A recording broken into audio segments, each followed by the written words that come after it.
ఈరోజు టాపిక్ ఏంటంటే degenerative disc diseases. దీని గురించి వింటుంటేనే చాలా ఇబ్బందిగా ఉంటుంది. 25 ఇయర్స్, 30 ఇయర్స్ వాళ్ళు, వాళ్ళు కూడా డీజనరేటివ్ డిస్క్ డిసీజెస్ తోటి రావడం అంటే చాలా మేము బాధపడాల్సిన విషయం. అంటే ఇంక కొంచెం కొద్ది రోజులు పోతే, కొన్ని సంవత్సరాలు పోతే అందరికీ కూడా ఈ ప్రాబ్లమ్ వస్తుంది. అసలు ఈ ప్రాబ్లమ్ ఎందుకొస్తుంది? ప్రాబ్లమ్ రాకుండా ఉండాలంటే ఏం చేయాలనేది ఈరోజు టాపిక్. అయితే ఈ డీజనరేటివ్ డిస్క్ డిసీజ్ తోటి బాధపడుతున్న వాళ్ళందరూ మా దగ్గరికి వస్తున్న వాళ్ళందరిలో చాలా కామన్ పాయింట్స్ ఉంటున్నాయి. వాళ్ళకి డైజెస్టివ్ సిస్టమ్ సక్రమంగా పనిచేయదు. అంటే ఆకలి తక్కువ ఉండడం కానీ, గ్యాస్ట్రిక్ ఇరిటేషన్ ఉండడం కానీ, మరి లేకపోతే ఫ్రీగా మోషన్ అవ్వకపోవడం కానీ, డ్రింకింగ్ హ్యాబిట్, స్మోకింగ్ హ్యాబిట్ ఇలాంటి వాటితోటి వాళ్ళు ఎక్కువ కాలము చేయడం వల్ల ఈ ప్రాబ్లమ్ అనేది బాగా పెరుగుతుంది. తర్వాత కొంతమంది భోజనం చేయటం లేదు. అంటే మనిషి లావు అవుతున్నామని చెప్పేసి వాళ్ళు తిండి తినడం మానేస్తున్నారు. అలాంటి టైంలో ఏం జరుగుతుందంటే, అంటే మనం టైంకి భోజనం చేయకపోతే ఫస్ట్ పాడేవి బోన్ అండ్ జాయింట్స్. అంటే అస్థులు, సందులు పాడవుతాయి. దానివల్ల కూడా డీజనరేటివ్ డిస్క్ డిసీజెస్ వస్తున్నాయి. తర్వాతన హెవీగా ఎక్సర్‌సైజెస్ చేస్తారు. అంటే అవసరానికి మించినటువంటి ఎక్సర్‌సైజెస్ చేయడం వల్ల కూడా బోన్స్‌లో అరుగుదలని వస్తోంది. అంటే హెవీ ఎక్సర్‌సైజ్ చేస్తే ఆ బోన్స్ అరిగిపోతాయని కాదు. అంత ఎక్సర్‌సైజ్ చేసేటువంటి బోన్స్‌కి మనము ఇవ్వాల్సినటువంటి కాల్షియం ఇవ్వలేకపోతున్నాము.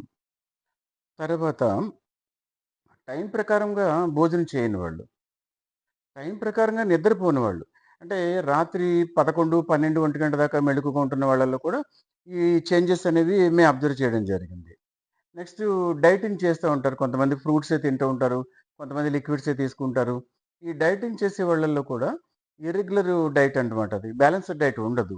వాళ్ళలో కూడా ఈ డీజనరేటివ్ డిస్క్ చేంజెస్ మనకి కనిపిస్తున్నాయి. అట్ ద సేమ్ టైమ్ ఏంటంటే, స్మోకింగ్ చేసే వాళ్ళలో కూడా ఆక్సిజన్ అనేది బోన్స్‌కి సప్లై కాదు. అంటే ఆక్సిజన్‌తో కూడినటువంటి బ్లడ్ సప్లై లేకపోవడం వల్ల బోన్స్ పాడవుతున్నాయి. అంటే smokers lost 1% of bone mass while non smokers lost నన్.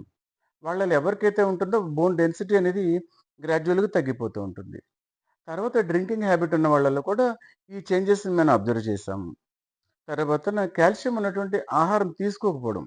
అంటే వారంలో ఒకసారి తోటకూర, వారంలో ఒకసారి మునగాకు, వారంలో ఒకసారి బెండకాయలు, పొద్దున అవిసె గింజల పౌడర్ 1-2 గ్రాములు, సాయంత్రం పూట 1-2 గ్రాములు నువ్వులు, 2 పూట్ల ఆహారంలో మజ్జిగ, 3 పూట్ల ఆహారము తీసుకోవడము, తీసుకున్న ఆహారం అరిగేటట్టుగా చూసుకోవడము, మోషన్ ఫ్రీగా అయ్యేలా చూసుకోవడము.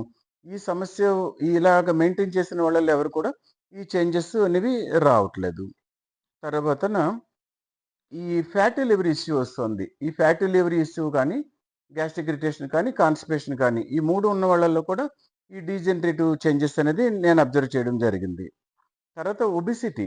ఒబెసిటీ కూడా డీజనరేషన్‌కి కొంతవరకు కారణం. ఇంకోటేంటంటే స్ట్రెస్.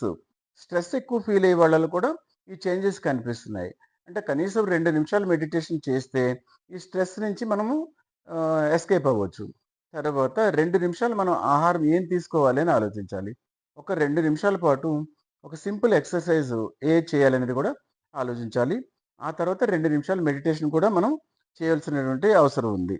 తర్వాత ఎక్కువగా బరువులు లిఫ్ట్ చేస్తుంటారు చాలామంది. ఏదైనా బరువు మొయ్యాల్సుంటే ఇంకొకళ్ళ హెల్ప్ తీసుకోవాలి కానీ, ఎక్కువ బరువులు మోసే వాళ్ళలో కూడా ఈ డిస్కులనేవి పాడవడం అనేది జరుగుతోంది. కొంతమంది అవసరం ఉన్నా లేకపోయినా సరే, మెట్లు ఎక్కువ సార్లు ఎక్కడం, దిగడము. కొంతమంది సిస్టమ్ దగ్గర కానీ, లేదా గడ్డి కోస్తున్నప్పుడు గానీ, ఒకే పొజిషన్‌లో ఎక్కువ సేపు ఉన్న వాళ్ళలో కూడా ఈ అరుగుదలనేది అబ్జర్వ్ చేయడం జరుగుతుంది. తర్వాతన మీకు ఈ స్ట్రెస్ తగ్గించుకునే మార్గాల గురించి అన్వేషణ చేయాలి. రాత్రి పూట నిద్ర పెందరాళి 9 గంటలకి అనేది నిద్ర అనేది అవసరము. ఇంకా పర్టిక్యులర్‌గా ఆడవాళ్ళు కొంతమంది వస్తున్నారు. వీళ్ళల్లో మెనోపాజల్ స్టేజ్ తర్వాత ఈస్ట్రోజన్ హార్మోన్ తగ్గడము, కాల్షియం రిక్వైర్మెంట్ పెరగడం జరుగుతుంది. సఫిషియెంట్ కాల్షియం తీసుకున్న వాళ్ళలో ఈ ప్రాబ్లమ్స్ ఎక్కువగా వస్తున్నాయి. తర్వాత హిస్టెరెక్టమీ ఆపరేషన్ చేసిన వాళ్ళు ఆపరేషన్ అయినటువంటి ఫస్ట్ డే నుంచి కూడా కాల్షియం ఎక్కువగా తీసుకుంటే అసలు ఈ చేంజెస్ అనేవి రావు. అంటే కాల్షియం ఉన్న ఆహారాలు మనం ఇందాక డిస్కస్ చేసాం. ఈ ఆహార పదార్థాలు తినడం వల్ల వీళ్ళకి ఈ ప్రాబ్లమ్ రాకుండగా మనం చేయొచ్చు. తర్వాత ఏదైతే మనం ప్రాసెస్డ్ ఫుడ్ తింటామో, అంటే ప్యాకింగ్‌లో ఉన్నటువంటి ఫుడ్ తింటామో, ఈ ప్యాకేజ్డ్ ఫుడ్‌లో వాడేటువంటి కొన్ని రకాల ప్రిజర్వేటివ్స్, కొన్ని రకాల కెమికల్స్ వీట్లి వల్ల కూడా డీజనరేటివ్ చేంజెస్ వస్తున్నాయి. తర్వాత కొన్ని ఆహార పదార్థాల్లో డైరెక్ట్ హార్మోన్స్ కొన్ని రకాల యాంటీబయాటిక్స్, కొన్ని రకాల స్టెరాయిడ్స్ కలుస్తున్నాయి. ఎప్పుడైనా మనం స్టెరాయిడ్స్ అనేవి యూజ్ చేసినప్పుడు బోన్ అండ్ జాయింట్స్ అనేవి పాడవుతాయి. పర్టిక్యులర్‌గా కార్టిలేజ్ అనేది దెబ్బతినడం జరుగుతూ ఉంటుంది. సో, అంచేత ప్రాసెస్డ్ ఫుడ్‌ని మాక్సిమము మనం అవాయిడ్ చేయాలి. తర్వాత కొంతమంది లాంగ్ డ్రైవింగ్ వెళ్ళిపోతుంటారు బైక్ మీద. వీళ్ళకి 25, 30, 40 ఇయర్స్‌లో పెద్దగా మార్పేం తెలీదు కానీ, రెగ్యులర్‌గా లాంగ్ డ్రైవ్‌కి వెళ్తున్న వాళ్ళలో కూడా డీజనరేటివ్ డిస్క్ చేంజెస్‌ని మేము గమనించడం జరిగింది. సో, ఇప్పుడు ఇలాంటి అంటే టైం ప్రకారం భోజనం చేయడము, కాల్షియం ఉన్న ఆహారం తీసుకోవడము, తీసుకున్న ఆహారం అరిగేలా చేసుకోవడం వల్ల ఈ ప్రాబ్లమ్ నుంచి మనం ఖచ్చితంగా బయటపడొచ్చు.